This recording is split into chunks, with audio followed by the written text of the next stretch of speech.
नमस्कार, मैं हूं चंद्रभान सिंह भदौरिया और आप देख रहे हैं सीबी लाइव। आपने भारतीय सेना का जब जिक्र आता है तो कई इन्फेंट्रीज बटालियन रेजिमेंट के बारे में सुना होगा।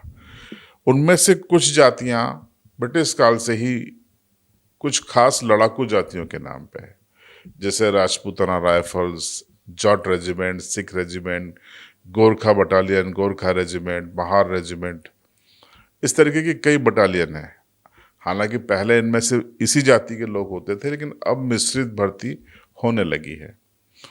मैंने प्रधानमंत्री नरेंद्र मोदी जी को एक चिट्ठी लिखी है। स्क्रीन पे आप देख लीजिए मेरे बगल में। इस चिट्ठी में मैंने एक मांग की है और ये वीडियो मैं इस चिट्ठी के साथ ही जारी कर रहा हूँ। इस मांग से अगर आप सहमत हों तो आप इस वीडियो को शेयर कीजिएगा और आपके इलाके के सांसदों से, विधायकों से भी चिट्ठी लिखवाइएगा, क्योंकि वो जनप्रतिनिधि हैं, हम तो पत्रकार हैं, सिर्फ अपनी भावनाएं लिख सकते हैं। उनका ज़्यादा असर होगा। चिट्ठी का मजमून क्या है वो मैं पढ़ देता हूँ और ये मांग भी आपके सामने रख देता हूँ। मैंने प्रधानमंत्री जी से ये मांग की है कि जब देश में लड़ाकू जातियों के नाम पे ब्रिटिश टाइम से ही सही बटालियन, रेजिमेंट्स, पलटन कंटिन्यू हैं, जैसे Rajputana rifle, Sikh regiment, Jat regiment, Mahar regiment, Gorkha regiment, तो भारत में आदिवासियों को वीर, साहसी और सूरवीर माना जाता है। उनके नाम पर कोई बटालियन नहीं है।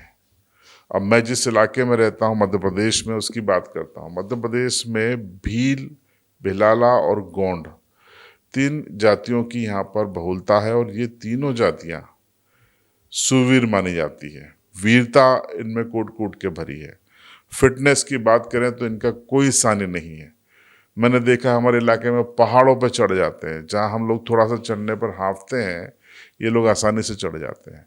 गोफन चलाने की इनकी टेक्निक देख लीजिए, निशानेबाजी तीर कमान में देख लीजिए, अव्वल दर्जे का प्रोफेशनलिज्म उसमें झलकता है।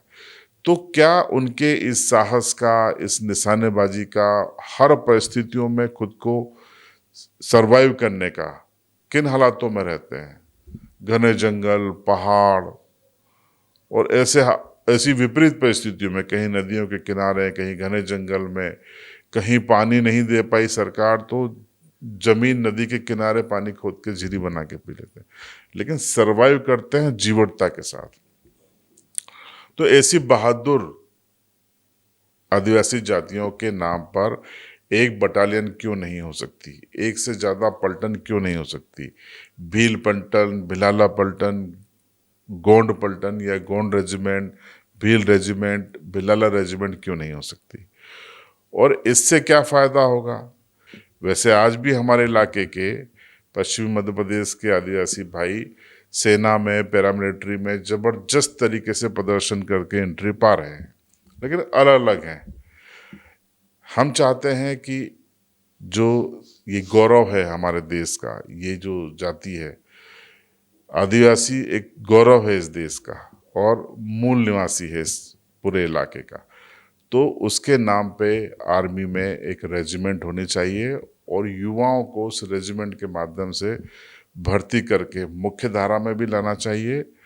मैं पूरे यकीन के साथ और दावे के साथ कह सकता हूँ, आप LOC पे, लाइन ऑफ कंट्रोल पे, चाहे इंटरनेशनल बॉर्डर पे आप तैनात कर दीजिए। फिर देखिए आप, कोई आतंकी घुस के आए, घुसपैठ करके तो आए, पाकिस्तानी कारगिल जैसी दोबारा हिम्मत तो करके बताएं। गारंटी है अगर ये बटालियन वहाँ पे खड़ी रहेगी, देश सुरक्षित रहेगा। आपको क्या लगता है? मेरी राय से सहमत हो तो कमेंट कीजिए, वीडियो को शेयर कीजिए, ताकि ज़्यादा से ज़्यादा लोग इस मांग को समझें और सरकार इस दिशा में आगे बढ़ सके। और देखते रहिए CB लाइव।